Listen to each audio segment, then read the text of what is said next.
ونؤمن به ونتوكل عليه ونعوذ بالله من شرور أنفسنا ومن سيئات أعمالنا من يهده الله فلا مضل له ومن يضلله فلا هادي له ونشهد أن لا إله إلا الله وحده لا شريك له ونشهد أن سيدنا وسندنا ونبينا وكريمنا وشفيعنا ومولانا محمدا بارك وسلم تسليما كثيرا كثيرا. أما بعد فأعوذ بالله من الشيطان الرجيم. بسم الله الرحمن الرحيم. إن الذين قالوا ربنا الله ثم استقاموا تتنزل عليهم الملائكة ألا تخافوا ولا تحزنوا وأبشروا بالجنة التي كنتم توعدون. نحن أولياؤكم في الحياة الدنيا وفي الآخرة ولكم فيها ما تشتهي أنفسكم ولكم فيها ما تدعون نزلا من غفور رحيم. وقال تعالى في عظمته النبي الكريم في الكلام المجيد والفرقان الحميد في شان حبيبه إن الله وملائكته يصلون على النبي يا أيها الذين آمنوا صلوا عليه وسلموا تسليما. اللهم صل على محمد وعلى آل محمد بارك وسلم. الصلاة والسلام عليك يا رسول الله. الصلاة والسلام عليك يا حبيب الله. قابل قدر اور قابل احترام اور حاضرین اکرام، سب سے پہلے تو آپ حضرات کی خدمت میں ہم اس بات کی مبارکباد پیش کرنا چاہتے ہیں بغیر کسی مبالغے کے کہ اللہ تبارک و تعالیٰ نے آپ حضرات کو سرزمین حیدرآباد دکن سے نسبت عطا فرمائی ہے. دنیا میں جہاں پر اس حیدرآباد کی اپنی شناخت ہے، کھانے پینے والے لوگ یہاں کی بریانی پر اپنی پہچان دیتے ہیں، رہن سہن کے اعتبار سے لوگ اپنی تہذیب کو اس کا عنوان دیتے ہیں، اور اسی طریقے سے حیدرآباد کی اپنی ایک پہچان دنیا کے اندر میں دی جاتی ہے. لیکن ان سب کے ساتھ میں آپ حضرات، اللہ کرے کہ آپ حضرات کو اس بات کا احساس ہو جائے کہ حیدرآباد کی ایک پہچان یہ ظاہری نظاموں کی اچھے کھانے، اچھی تہذیب و تمدن، یا یہاں کی ترقیات اور یہاں کے انسانوں کی تہذیب کی یہ بھی اپنی جگہ خوبی رکھتی ہے، لیکن بہت اعلیٰ درجے کی خوبی کا احساس خدا کرے کہ ہم کو اور آپ کو نصیب ہو جائے. وہ ہے اس سرزمین حیدرآباد کو اولیاء کی نسبتیں. سرزمین حیدرآباد یہ وہ سعادت مند اور خوش نصیب زمین ہے، اور یہاں کا ایک ایک انسان اس بات کے لیے قابل مبارکباد ہے، چاہے کسی قوم سے، کسی برادری سے تعلق رکھتا ہو، لیکن جب اس کو پوچھا جائے گا یا اس کا اگر ایڈریس معلوم کیا جائے گا کہ کہاں کے ہو، تو یقینی بات ہے کسی دین و دھرم کا ماننے والا انسان ہو وہ کہے گا حیدرآباد. تو اس کا مطلب یہ ہوگا کہ حیدرآباد کی وہ سرزمین کی وہ خصوصیت اور حیدرآباد کی سرزمین کی وہ خاصیت صرف کسی کی اجارے داری اور ملکیت نہیں ہے کہ صرف مسلمانوں کی خصوصیت ہو، بلکہ میں مبارکباد دینا چاہتا ہوں آپ حضرات کو اور سارے سرزمین حیدرآباد کے ہر واسی کو، ہر بھائی کو اور ہر انسان کو، ہر مذہب و ملت والوں کو کہ ہم تو بڑی عظمت اور تعظیم کے ساتھ حیدرآباد کے ایک ایک انسان کو دیکھتے ہیں، اس لیے کہ ولایت کے نظام میں سرزمین حیدرآباد کا ایک مقام ہے. سرزمین حیدرآباد وہ حیدرآباد کی سرزمین ہے کہ جہاں پر بغداد کے شہنشاہ حضور پیران پیر غوث العظم دستگیر رحمت الرضوان نے جب اپنے خلفاء کو روانہ کرنے کے لیے ہندوستان کی طرف میں روانہ کیا تو خاص طور پر حیدرآباد کی سرزمین کے لیے اپنے چہیتے اور اپنے خلفاء کو حیدرآباد کے دکن کے علاقے اور حیدرآباد کے لیے بھیجا. چنانچہ سلسلہ قادریہ کے بہت بڑے بزرگ اور پیران پیر غوث العظم دستگیر رحمت الرضوان کے خاص خلفاء اس سرزمین پر آرام فرما ہے اور آپ کی راز چوکھٹ یہاں پر قائم ہے. پھر وہیں سے مدینے والوں نے اس ملک کو نوازنے کے لیے ذرا تھوڑا سا چوکنا ہو جائے، تھوڑا سا قریب بھی ہو جائے. گرما کا زمانہ ہے، دن بھر کی دھوپ کی وجہ سے آپ لوگ یقیناً سستی آ رہی ہوگی، لیکن زیادہ وقت نہیں لیا جائے گا. بڑی تمنا اور آرزوؤں کے ساتھ میں آج آپ حضرات کی خدمت میں ہم حاضر ہوئے ہیں کہ اپنے سرزمین حیدرآباد کے ان بھائیوں تک کچھ پیغام آپ کے تحت میں رہنے والے ضلع عادل آباد کے اپنے ایک بھائی کا پیغام بھی آپ اگر دل میں اتار لیں تو ہو سکتا ہے کہ آپ اپنی ذمہ داریوں کو محسوس کر کے اس بار امانت کو ادا کرنے کی فکر آپ حضرات کریں گے۔ سرزمین حیدرآباد کی خوش قسمتی یہ ہے کہ جب ہمارے آقا جی سلطان الہند کو مدینے والوں نے، مدینے کے آقا نے خواجہ خواجگان خواجہ معین الدین چشتی اجمیری رحمت الرضوان کو ہندوستان کی طرف میں روانہ کیا تو آپ ہندوستان میں اجمیر شریف میں تشریف لائے، اور لانے کے بعد میں پھر خواجہ خواجگان نے بالخصوص ہندوستان میں جہاں پر ہر ضلع کو اور ہر علاقے کو آپ نے اپنا فیض پہنچایا، وہیں پر اپنے فیض کے پہنچانے کے لیے آپ کی نگاہ بھی حیدرآباد کی سرزمین پر پڑی، اور سلسلے چشتیہ اور صابریہ ان فیوز کو تقسیم کرنے کے لیے سلطان الہند خواجہ خواجگان نے اپنے خاص خلفاء ہی کو یہاں پر روانہ نہیں کیا، بلکہ سلسلے چشتیہ اور صابریہ کا فیضان قیامت تک اس سرزمین حیدرآباد پر رہے اور دنیا اس فیضان سے مستفید ہوتی رہے، اس کے لیے مستقل نظام دیا ہے خواجہ خواجگان نے۔ تو میں آپ حضرات کو خوش کرنے کے لیے بات عرض نہیں کر رہا ہوں، لیکن صرف یہ درخواست ہے کہ جب اتنی بڑی بڑی دولتیں اولیاء اکرام نے تمہارے سرزمین کے لیے اپنی طرف سے عطا کی ہو اور وہ امانتیں تمہارے پاس میں موجود ہو، اگر کسی کے پاس میں کوئی امانت نصیب ہو جائے تو پھر آدمی کیا کرے گا؟ اس امانت کو ملک تک پہنچانے، دنیا تک پہنچانے کی ذمہ داری اس پر عائد ہو جاتی ہے، ہوتی ہے کہ نہیں ہوتی ہے؟ جس سے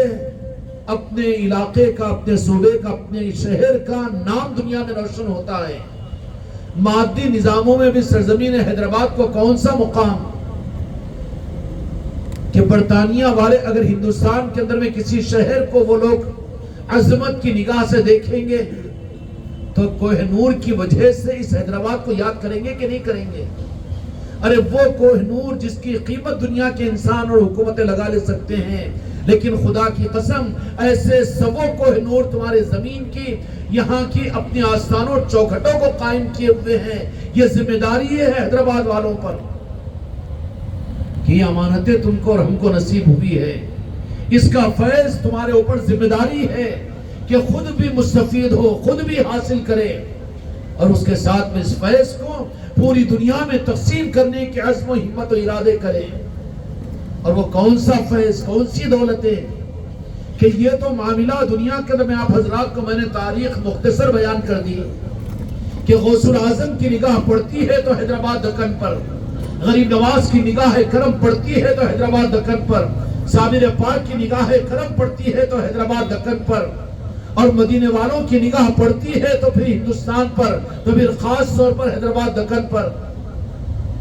ان سب کے ساتھ میں حیدرآباد دکن کو اتنا نوازا گیا، اتنا نوازا گیا، اس لیے یہاں کی مٹی میں وہ نورانیت ہے، اور یہاں کے انسانوں میں وہ ہمدردیاں ہیں، اور یہاں کے انسانوں میں وہ تہذیب ہے کہ جو اپنی تہذیب کے اعتبار سے دنیا میں مشہور ہے۔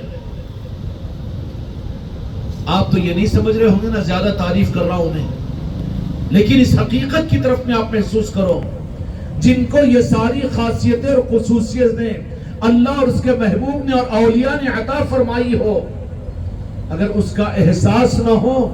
اگر ہماری طرف سے بے حسی کا مطالبہ ہو جائے تو پھر اتنا ہی نہ قدرہ، اتنا ہی نہ شکرہ وہ قرار دیا جائے گا۔ یہ امانتیں مدینے والوں نے، حضور پیرانے پیر غوث الاعظم نے، خواجہ خواجگان نے، صابر پاک نے یہ امانتوں کو تمہارے حیدرآباد میں کیوں پہنچایا؟ کیا اس لیے کہ صرف عرس کا اہتمام کر لے اور صرف تاریخ کا ایک حصہ سمجھ لے، یا صرف وہ بیان سن لے، یا پھر کچھ موقع پر کچھ اعمال کر لے؟ نہیں، یہ دولتیں آپ کو اولیاء کی طرف سے اور اللہ اس کے رسول کی طرف سے ملی ہے، تو ایک ایک حیدرآباد کے رہنے والے واسی کی ذمہ داری ہے کہ ان امانتوں کو دنیا کے ایک ایک انسان تک پہنچائے اور اس سے ہر انسان کو مستفید کرنے کا راستہ کھولے۔ یہ وہ ذمہ داری ہے کہ نہیں؟ اگر آپ نے صرف اپنی ملی ہوئی امانت سے خود آپ نے اپنا فائدہ حاصل کر لیا تو آپ کو دنیا بخیل کہے گی، ناقدرہ کہے گی، اور آپ کو پتہ نہیں کیا کیا القاب دیں گے۔ ایک امانت تو روحانی اعتبار سے مدینے والوں نے اور اللہ رب العالمین نے اور اولیاء اکرام نے تم کو سرزمین حیدرآباد والوں کو، دکن والوں کو یہ امانت عطا فرمائی ہے کہ دنیا کے کونے کونوں سے اولیاء اپنے پیر و مرشد کے حکم پر انہوں نے رخ کر کے سرزمین حیدرآباد کو اپنا مسکن بنایا اور یہیں پر اپنی چوکھٹوں کو قائم کیا۔ کیا کہ نہیں کیا؟ کتنی خصوصیتیں کیا کہوں کہ خواجہ خواجگان سلطان الہند کی بارگاہ میں اگر آپ کو جنتی دروازہ ملے گا اور بابا فری الدین گنج شکر رحمت رضوان پاک پٹن کے اندر میں جنتی دروازہ ملے گا، تو پھر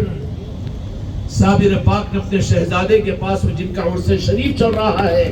سب سے پہلے سارے سرزمین حیدرآباد کے ہر انسان کو میں آپ کی خدمت میں حضرت شاہ خاموش رحمت اللہ علیہ کے عرس کی مبارکباد پیش کرنا چاہتا ہوں،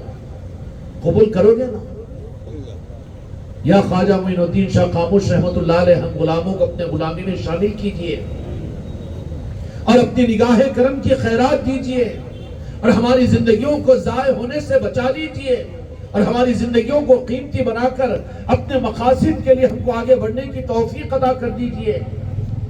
اولیاء اور ولایت کے نظام کے لیے آدمی کی اپنی جستجو، اس کا علم، اس کا عمل کام نہیں دیتا، بلکہ یہاں پر تو ان بزرگوں کی نگاہ کرم سے وہ جن سے چاہتے ہیں وہ اپنا فیضان آگے بڑھا دیتے ہیں، اور وہ ایسے قادر ہوتے ہیں، اللہ تبارک و تعالیٰ ان اولیاء اکرام کو اتنا تصرف عطا فرماتا ہے کہ کسی کے پاس میں کوئی قابلیت نہ ہو، کوئی صلاحیت نہ ہو، آخری درجے کا غریب اور مسکین ہو اور علم اس کے پاس میں نہ ہو اور عالم کی سند اس کے پاس میں نہ ہو، کچھ بھی نہ ہو، لیکن اگر ان کی نگاہ پڑ جاتی ہے، اور اس سے آگے کی بات عرض کروں، اگرچہ کہ وہ کلمہ گو مسلمانوں کی فہرست میں بھی نہ ہو، لیکن یہ اولیاء کی نگاہ اگر کسی پر پڑ جاتی ہے، کسی انسان پر، تو اپنے فیض کو ایک دوسرے قوم کے انسان سے، ایک انسان کی ذات سے اپنے فیض کو آگے بڑھا دیتے ہیں۔ اس لیے تاریخ اولیاء، کیونکہ اہل اللہ اولیاء اللہ ہوتے ہیں، اولیاء جیسے اللہ صرف مسلمانوں ہی کا نہیں ہے بلکہ سارے انسانوں کا ہے، ایسے ہی اولیاء اللہ جو ہوتے ہیں وہ کسی ایک قوم کے صرف مسلمانوں کے نہیں ہوتے، بلکہ اللہ تبارک و تعالیٰ ان کو اللہ کی رحمت کے تقسیم کرنے کے لیے سارے انسانوں کو فیض پہنچانے کے لیے دنیا میں پیدا کرتا ہے، اور وہ فیض کے پہنچانے کا جب وہ نظام بناتے ہیں تو پھر دیکھتے ہیں کہ کہیں پر ضرورت ہے، تو پھر وہ اولیاء یہ نہیں دھوکے میں رہنا کہ صرف مسلمانوں کو منتخب کریں گے یا پیروں کو منتخب کریں گے یا علماء اور حفاظ کو منتخب کریں گے، نمازی اور پرہیزگاروں کو منتخب کریں گے، نہیں۔ جیسے آپ جانتے ہیں کہ اللہ تبارک و تعالیٰ بندوں کو صحت دینے کے لیے ڈاکٹروں کو ذریعہ بناتا ہے نا، بناتا ہے کہ نہیں بناتا؟ اگر یہ سمجھ لیا جائے کہ ڈاکٹر صرف انسانیت کی ہمدردی کے لیے کوئی ایک ہی قوم کے ہو تو یہ نہیں ہوگا، بلکہ اللہ تبارک و تعالیٰ چاہے وہ کوئی ہو لیکن جو آگے بڑھے گا، جس کو اللہ تبارک و تعالیٰ موقع دیں گے، وہ چاہے کسی قوم کا تعلق رکھنے والا کیوں نہ ہو، لیکن وہ انسانوں کی صحت اور انسانوں کو علاج کرنے کے لیے اللہ تبارک و تعالیٰ اس کو وہ عقل اور صلاحیت عطا کرتا ہے۔ جیسے ڈاکٹر انسانوں کی صحت کا سامان کا ذریعہ ہے، تو اللہ صرف ایک قوم میں ڈاکٹروں کو پیدا نہیں کرتا، ہر قوم میں پیدا کرتا ہے۔ ایسے ہی میرے عزیزوں اور میرے دوستوں، اللہ تبارک و تعالیٰ اپنے بندوں کو نوازنے، ان کی تقدیروں کو چمکانے اور دنیا میں عزتوں کے عطا کرنے اور نفرتوں کے ختم کرنے کے لیے اولیاء کو ذریعہ بناتا ہے، اور پھر وہ اللہ تبارک و تعالیٰ ان اولیاء کو یہ نہیں کہنا کہ اولیاء بھی صرف مسلمانوں ہی کے اندر میں ہوتے ہیں، ان کے دل منور ہوتے ہیں، وہ انسانیت نواز ہوتے ہیں، وہ انسانیت کی ہمدردی کا پیغام دیتے ہیں، وہ ارادہ کرتے ہیں۔ انتخاب تو ہوگا اپنی جگہ، لیکن اس کے ساتھ میں پھر یہ رخ بنا دیا جاتا ہے کہ جیسے ڈاکٹروں کی میں نے مثال دیا کہ ہر قوم کے اندر میں آپ کو مل جائیں گے تاکہ سارے انسانوں کی حاجتیں پوری ہو، ایسے ہی اولیاء بھی اللہ تبارک و تعالیٰ کسی قوم میں بھی اس لیے سرزمین ہندوستان کے اندر میں آپ اس بات کو اچھی طرح سے سمجھ جائیں گے کہ اللہ تبارک و تعالیٰ انسانوں کو سکون اور انسانوں کو شانتی اور انسانوں کو راحت اور انسانوں کو آرام اور انسانوں کو سکون دینے کے لیے اولیاء اکرام کے نظام کے ذریعے سے نوازنے پر آئے. تو وہ اولیاء اکرام بابا فری الدین گنج شکر رحمت الرضوان نے اپنے سلسلے سے بابا گرو نانک دیو جی کو منتخب کیا, شرڈی کے سائی بابا کو منتخب کیا. یہ تو میں 2-3 مثالیں دیا ہوں, لیکن ایسے کئی لوگ مل جائیں گے کہ جنہوں نے انسانیت کو اصل اللہ تبارک و تعالیٰ کی پہچان اور اس کی رحمت کے دینے کے لیے اپنا کام کیا, اگرچہ کہ وہ کسی مذہب کے لوگ تھے. یہ نظام ہے نظام ولایت. اس لیے سارے انسانوں کو اپنے پیدا کرنے والے سے اس کی ممتا, اس کی حقیقت, اس کی پہچان کے لیے کرنے کا راستہ کیا ہے؟ وہ اولیاء کی ذاتیں ہیں. اولیاء کی ذاتوں کو اللہ تبارک و تعالیٰ اس دنیا میں کیوں پیدا کرتا ہے؟ انسانوں کو اپنے پیدا کرنے والے کا سچا تعارف یعنی سگی ماں کی پہچان دلانے کے لیے وہ اولیاء اکرام ہر انسان کو اس کے پیدا کرنے والے کے قریب پہنچانے کا ذریعہ بنتے ہیں. اس لیے دیو جی گرو نانک کی تعلیمات کے اندر اگر آپ دیکھیں گے تو آپ کو پتہ چل جائے گا. ان کے پاس میں بھوکوں کو کھلانا اور پھر ان کے پاس میں انسانوں کے ساتھ میں ہمدردی اور ان کے ساتھ میں اخلاق و کردار کا معاملہ, ان کے پاس میں لنگر کا نظام, ان کے پاس میں انسانوں کی خدمت جو بھی ہے کہ نہیں ہے. اسی طریقے سے کرسچنالٹی کے اندر میں, کرسچنز برادری کے اندر میں انسانوں کی ہمدردی اور ان کے لیے خدمتوں کا جذبہ اور ان کے لیے اپنے پیسوں کا خرچ کرنا اور جنگلوں میں رہ کر انسانوں کی خدمت کرنا, یہ کیا انسانوں کی خدمت نہیں ہے؟ اللہ تبارک و تعالیٰ ان سے وہ خدمت لے رہا ہے. اسی طریقے سے کئی مثالیں تاریخ کے اندر میں آپ کو مل جائے گی. اس لیے اولیاء کے پاس بھید اور بھاؤ نہیں ہوتا, وہ اللہ والے ہوتے ہیں, وہ سارے انسانوں کے لیے ہوتے ہیں اور سارے انسانوں کو ان سے فیض ملتا ہے. کیا ملتا ہے؟ فیض ملتا ہے. آج تو دنیا داری کا ماحول یہ ہے کہ بھائی بھائی کو فائدہ پہنچانے کے لیے تیار نہیں, بھائی بھائی کو نقصان پہنچانے کی تدبیریں کرتا ہے.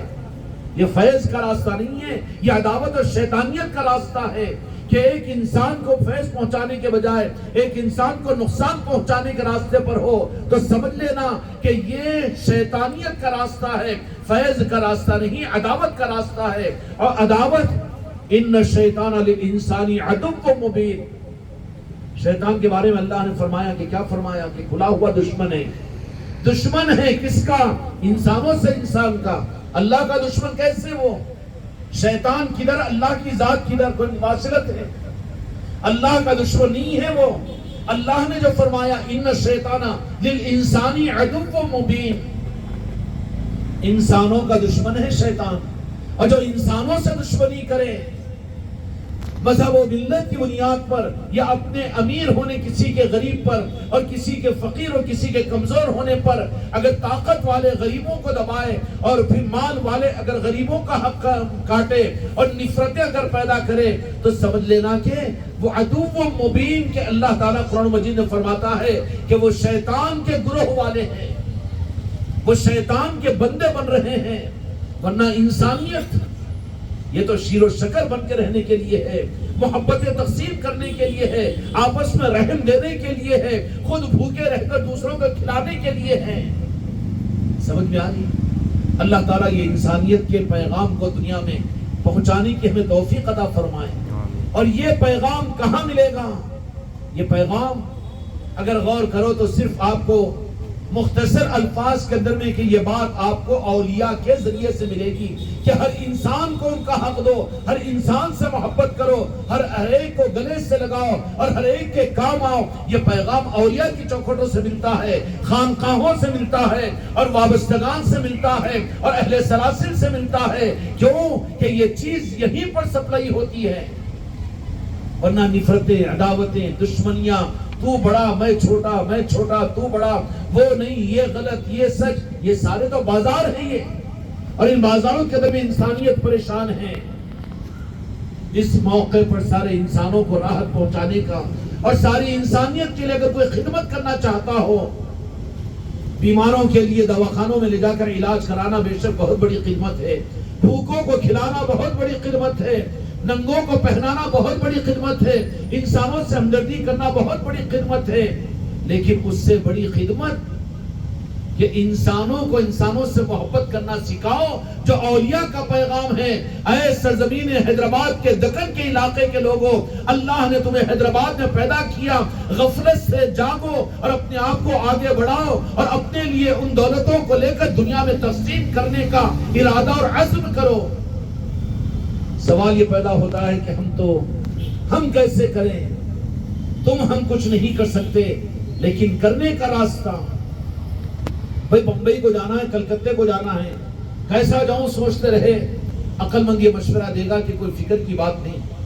اپنے حیدرآباد کے اندر میں ٹرین اسٹیشن ہے، تم وہاں چل جاؤ، ٹکٹ لے کر ٹرین میں بیٹھ جاؤ، بمبئی بھی چل جاؤ گے، کلکتہ بھی چل جاؤ گے، ہوگا کہ نہیں ہوگا؟ اور اس سے زیادہ نہیں، مجھے اور آرام دہ سفر چاہیے، تو کیا مشورہ دو گیا؟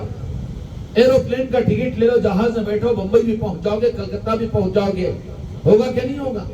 ایسے ہی اولیاء کا فیض سارے انسانوں کے لیے، ان ساری ضرورتوں کے لیے جتنا تم اچھا کام سمجھتے ہو، کوئی انسان ہو اگر گرما میں لوگوں کو ٹھنڈا پانی پلا رہا ہے، بہت اچھی خدمت ہے، بھوکوں کو کھلا رہا ہے، آشرموں کے اندر میں مندروں کے سامنے اور پرساد بانٹ رہا ہے، بہت اچھی بات ہے، کیونکہ انسانوں کی وہ ضرورت پورا کر رہا ہے۔ اسی طریقے سے گرودواروں کے اندر میں بھوکوں کو کھلایا جاتا ہے، بہت اچھی خدمت ہے، اور بڑے بڑے لوگ کہ وہ بھی انسانوں کو کپڑے پہناتے ہیں اور بیماریوں کا علاج کرواتے ہیں، یہ سارے اچھے کام ہیں، لیکن اس میں سب سے اچھا کام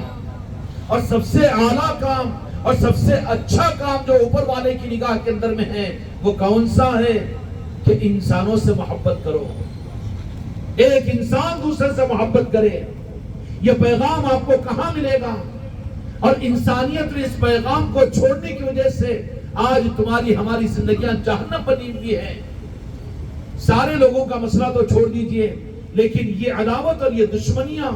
اور یہ شیطانیت ہمارے اندر میں اتنی آ چکی ہے کہ ایک سگا بھائی اپنے بھائی کی ترقی کو برداشت کرنے کے لیے تیار نہیں ہے، پڑوسی کی اچھائی کو دیکھنے کو برداشت نہیں ہے، ایک دکاندار اپنے پڑوس کی دکانداری کی ترقی کو دیکھنے کے لیے تیار نہیں ہے۔ کیوں بھائی، ہے کہ نہیں ہے؟ پھر یہ فیض تم کو کہاں سے ملے؟ میں انجانی میں سوال کر دوں کہ بھائی مجھے نہیں معلوم ہے، مجھے بمبئی جانا ہے، تو آپ نے عقل اندازی کہے گا کہ بہت اناڑی آدمی ہے بھائی، یہ کوئی ٹینشن کی بات نہیں ہے، اس کے لیے کہ جاؤ نامپلی اسٹیشن کے اوپر جاؤ اور بمبئی کا ٹکٹ خریدو اور ٹرین میں بیٹھ جاؤ، پہنچے گا کہ نہیں پہنچے گا؟